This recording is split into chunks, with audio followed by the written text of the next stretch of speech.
Praise the Lord. आप सबको जय मसीह की। परमेश्वर का धन्यवाद हो आज की सुबह दिखाने के लिए। एक और दिन परमेश्वर ने हमको दिखाया। हम परमेश्वर को कोटि कोटि धन्यवाद दें, अनगिनत बार धन्यवाद दें, क्योंकि वचन में लिखा है कि धन्यवाद का बलिदान चढ़ाने वाला मेरी महिमा करता है। Praise the Lord. तो हर समय हम परमेश्वर को धन्यवाद देते रहें। आज एक विशेष संदेश लेकर मैं आपका दोस्त पास्टर राज मैसी आपके सम्मुख उपस्थित हूँ। और आज का जो संदेश है वो एक ऐसी भेद की बात है जो बहुत ज़रूरी है हर मसीही को जानने के लिए। और ये वो संदेश है जिसको हमने कई बार बाइबल में पढ़ा है लेकिन हम समझ नहीं पाए। आज इस बात को हम जानेंगे और हम प्रार्थना करेंगे पवित्र आत्मा से कि इसमें जो भी गुण भेद की बातें छिपी है वो हम पे प्रकट करें। तो बने रहिएगा मेरे साथ। आइए एक छोटी सी प्रार्थना करके आज के वचन को शुरू करेंगे। प्रभु जी, हम धन्यवाद देते हैं आज की सुबह के लिए जो तूने दिखाई है। प्रभु विनती करते हैं प्रभु जी आज के दिन हमारे साथ रहना। मैं विनती करता हूँ प्रभु जी आज के वचन के लिए, इस वचन को शेयर करने मेरी मदद सहायता कर। मेरे होठों को, मेरे दिलो दिमाग को छूकर ब्लेस कर। मेरी आत्मा और मेरा शरीर तेरे ही कब्जे में रहे, ताकि बोलने वाला मनुष्य नहीं बल्कि तेरा आत्मा हो।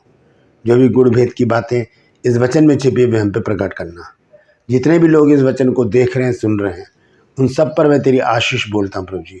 हर एक को आशीषित कर, हर एक की रोग बीमारी को, चिंता को, परेशानी को अपने सामर्थ्य नाम के द्वारा दूर कर।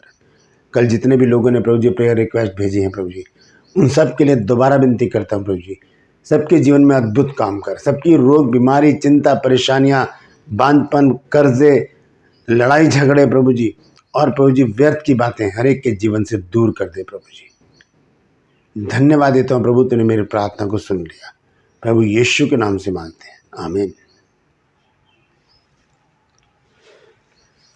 Praise the Lord. तो आज के इस वचन में चलते हैं। वचन है मत्ती 7 अध्याय और उसका 6 पद।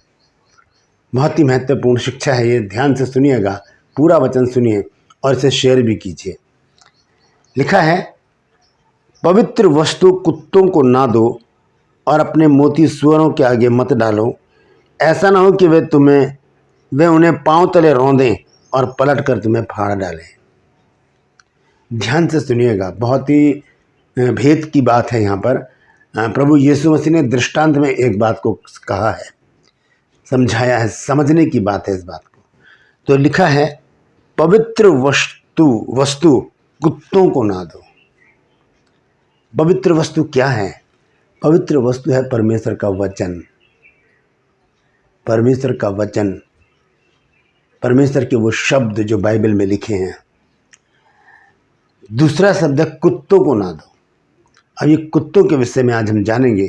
इससे पहले कि हम आगे बढ़े, एक वचन और मैं आपके साथ शेयर करना चाहता हूँ, क्योंकि वो वचन इससे थोड़ा सा जुड़ा हुआ है और ये बात हमें विचलित करती है जब हम उस वचन को पढ़ते हैं। तो सोचने वाली बात है कि ऐसा क्यों लिखा गया है।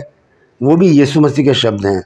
प्रकाशित वाक्य और उसका 22 अध्याय और उसका 15 पद देखिए लिखा क्या है।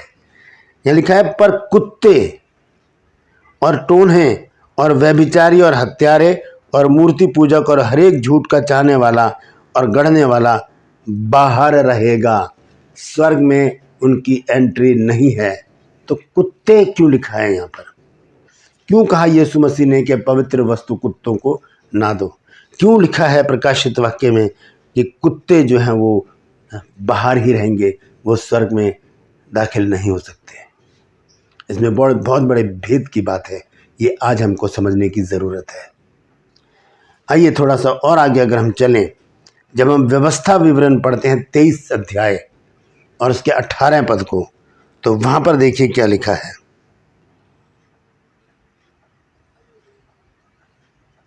यहाँ लिखा है, तू वैश्यपन की कमाई व कुत्ते की कमाई किसी मन्नत को पूरी करने के लिए अपने परमेश्वर यहोवा के घर में ना लाना, क्योंकि तेरे परमेश्वर यहोवा के समीप ये दोनों ही कमाई घृणित काम है। ध्यान से सुनिए, 3 वचन मैंने पढ़े हैं। सबसे पहले मत्ती 7 और उसके 6 पद में लिखा है कि पवित्र वस्तु कुत्तों को ना दो। फिर प्रकाशित वाक्य 22 अध्याय उसका 15 पद। वहाँ लिखा है कि कुत्ते जो हैं वो स्वर्ग में प्रवेश नहीं कर सकते, वो बाहर ही रहेंगे। व्यवस्था विवरण 23 अध्याय और उसका 18 पद लिखा है कि तू वैश्यापन की कमाई व कुत्ते की कमाई किसी मन्नत को पूरी करने के लिए अपने परमेश्वर यहोवा के घर में नहीं लाना। कुत्ते की कमाई क्या? अब लोग क्या सोचते हैं कि हम कुत्ते को जो लोग कुत्तों को बेचते हैं, कुत्ते जो सेल करते हैं, उनके विषय में सोचते हैं, लेकिन यहाँ पर ये चीज़ नहीं है। ये कुछ और ही बातें हैं, जो वचन की जो भेद की बातें हैं, ये ऐसे गूढ़ भेद की बातें हैं जिन्हें हमें समझना चाहिए, क्योंकि बाइबल जो है बड़ी भेद से भरी हुई है। इसके एक एक शब्द में कई कई अर्थ निकलते हैं। तो यहाँ लिखा है कि वैश्यापन, तू वैश्यापन की कमाई व कुत्ते की कमाई किसी मन्नत को पूरी करने के लिए ना लाना। यानी कि ये वैश्यावृत्ति करने वाले और समलैंगिकता में लिप्त रहने वाले, इन गतिविधियों में लिप्त रहने वालों के विषय में ये लिखा गया है। और ये एक इब्रानी संबोधन है। कुत्ते जो है ना, एक इब्रानी संबोधन है वैश्यावृत्ति करने वालों के विषय में। ध्यान से सुनिएगा, जो कुत्ते जो शब्द है वो एक इब्रानी संबोधन है। संबोधन का मतलब आप समझ लीजिए, यानी कि एक नाम देना किसी को। अगर कोई वैश्यावृत्ति में लगा है, कोई नीच काम में लगा है, तो उसे कुत्ते कहा जाता है इब्रानी भाषा में। तो ध्यान से समझिए इस बात को। देखेंगे एक वचन और, फिलिपियों 3 अध्याय और उसका 2 पद।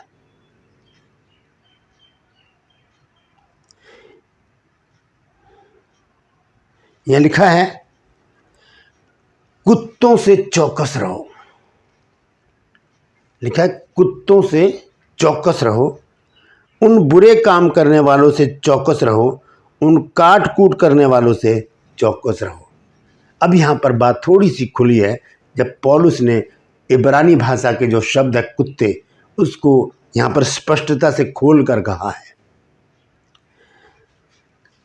कुत्तों से चौकस रहो। यानी कि जो नीच प्रवृत्ति के लोग हैं, जो वैश्यावृत्ति में लगे रहते हैं, जो समलैंगिकता में लगे रहते हैं, जो व्यभिचार में लगे रहते हैं, उनके सामने परमेश्वर के वचन को ना डालें, ना रखें। यीशु मसीह ने कहा कि पवित्र वस्तु कुत्तों को ना दो। यानी कि नीच प्रवृत्ति के जो लोग हैं, अगर उनको बदलना है तो उनके लिए प्रार्थना करें, वचन ना उनके सामने डालें। नहीं तो क्या होगा, हमने पढ़ा है मत्ती में कि ऐसा ना हो कि वो उसे पांव तले रौंदें और पलट कर तुम्हें फाड़ खाएं। ऐसा ही होगा। अगर हम ऐसे लोगों के सामने वचन लेकर जाएंगे तो वो मानेंगे थोड़ी, वो तो उसे पैरों तले रौंद देंगे और गालियां देंगे हमको। पलट कर फाड़ खाने का मतलब यही है कि वो हमें गालियां देंगे, मार पिटाई करके हमें भगा देंगे। हम उनके लिए प्रार्थना करें कि परमेश्वर इन लोगों को भी सत्य से अवगत करा, सच्चाई को वो जाने। हालेलुया। इसलिए यीशु मसीह ने कहा कि पवित्र वस्तु कुत्तों को ना दो और ना अपने मोती सुअरों के आगे डालो। ऐसा ना हो कि वो उन्हें पांव तले रौंदें, किसको? परमेश्वर के वचन को, और पलट कर तुम्हें फाड़ खाएं। फिर प्रकाशित वाक्य में यीशु मसीह ने स्पष्ट रीति से कह दिया कि कुत्ते जो हैं वो स्वर्ग में नहीं जा सकते। कुत्ते जो है वो एक इब्रानी संबोधन है, इब्रानी संबोधन है, या एक तरह से कह सकते हैं एक गाली के बराबर है। वैश्यावृत्ति करने वाले, समलैंगिकता में लगे रहने वाले और नीच प्रवृत्ति के लोग, उनको कहा गया है कुत्ते। देखिए फिलिपियों 3 अध्याय उसके 2 पद को एक बार फिर से हम पढ़ेंगे। यहाँ लिखा है कि कुत्तों से चौकस रहो, उन बुरे काम करने वालों से चौकस रहो, उन काट कूट करने वालों से चौकस रहो। ये संत पौलुस ने इस बात को खोलकर बता दिया है। ये कौन है ये जिन्हें कुत्ते कहा गया? वे बुरे काम करने वाले, उनसे चौकस रहना है।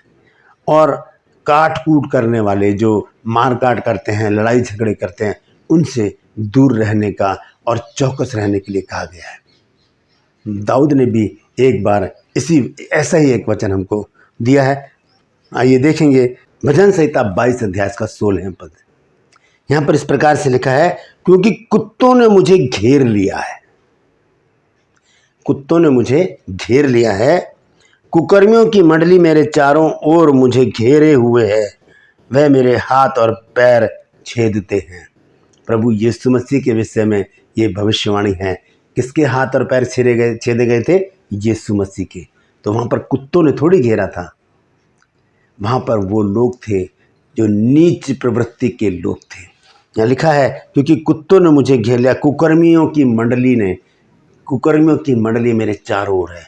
कुकर्मी, वैश्यावृत्ति करने वाले और नीच प्रवृत्ति के लोग, समलैंगिकता में लिप्त रहने वाले, ये सब लोग क्या कहलाते हैं? ये कुत्ते कहलाते हैं। ये इब्रानी संबोधन है, ये कुत्ते कहलाते हैं। ये लोग स्वर्ग में दाखिल नहीं होंगे। इन्हीं लोगों के विषय में प्रभु यीशु मसीह ने कहा है कि पवित्र वस्तु कुत्तों को ना दे। पवित्र वस्तु यानी कि वचन कुत्तों को, यानी कि नीच प्रवृत्ति के लोग, वैश्यावृत्ति करने वाले, समलैंगिकता में लिप्त रहने वाले और कुकर्मी लोग, इनको पवित्र वस्तु ना दे। कहीं ऐसा ना हो कि वो उसे पैरों तले रौंद डालें और पलट कर हमें फाड़ खाएं। Praise the Lord. तो ये एक भेद की बात आज परमेश्वर ने हमको बताई है। बहुत बार हमने इस वचन को पढ़ा होगा कि पवित्र वस्तु कुत्तों को ना दो। तो चौकस रहिए, सतर्क रहिए और सावधान रहिए। वैश्यावृत्ति करने वालों से, कुकर्मियों से और नीच प्रवृत्ति के लोगों से, समलैंगिक लोगों से हमें दूर रहना है, क्योंकि ये कुत्ते के समान हैं जो हमें फाड़ खाएंगे और हमारी सेवकाई को भी नष्ट करने की कोशिश करेंगे। हाँ, उनके लिए प्रार्थना करें ताकि परमेश्वर उनका भी जीवन बदले। Praise the Lord. परमेश्वर ने आज इस सच को बताया है। Praise the Lord. तो इस सच को फैलाने में मेरी मदद सहायता कीजिए, क्योंकि जिद है सच को फैलाने की। यदि आप इस जिद में मेरे साथ शामिल हैं तो कमेंट सेक्शन में लिखिए कि हाँ, जिद है सच को फैलाने की। Praise the Lord. परमेश्वर इन वचनों के द्वारा हम सबको आशीष दे। यदि आज आपने कुछ नया सीखा है तो कमेंट सेक्शन में आकर ज़रूर मुझसे बातचीत कीजिएगा। इस वीडियो को शेयर कीजिए ताकि और भी बहुत से लोग इस सच्चाई को जान सकें। यदि अभी तक आपने मेरे इस चैनल को सब्सक्राइब नहीं किया है तो भी सब्सक्राइब कीजिए, औरों को भी बताइए, बहुत से लोगों को हमारे साथ जोड़िए। हमारा टारगेट है लगभग 1 लाख सब्सक्राइबर होने का। अभी 46 या 47 हज़ार हैं। तो आगे बढ़ाइए, बहुत से लोगों तक इस चैनल को पहुंचाइए ताकि जो सच्चाई हम यहाँ से सुन रहे हैं, जो परमेश्वर हमें दे रहा है, वो बहुत से लोगों तक, लाखों लोगों तक पहुंच सके। तो जिद पर अड़ जाइए और बोलिए कि जिद है सच को फैलाने की। इस चैनल को सब्सक्राइब कीजिए, बेल आइकन को ज़रूर दबाइए ताकि नया वीडियो बिना व्यवधान के आपके पास पहुँचे। और मेरे वीडियोस को लाइक कीजिए, शेयर कीजिए और कमेंट सेक्शन में आकर मुझसे ज़रूर बातचीत कीजिए और मुझे बताइए कि आपको मेरा प्रयास कैसा लग रहा है। Praise the Lord. आज के लिए बस इतना ही।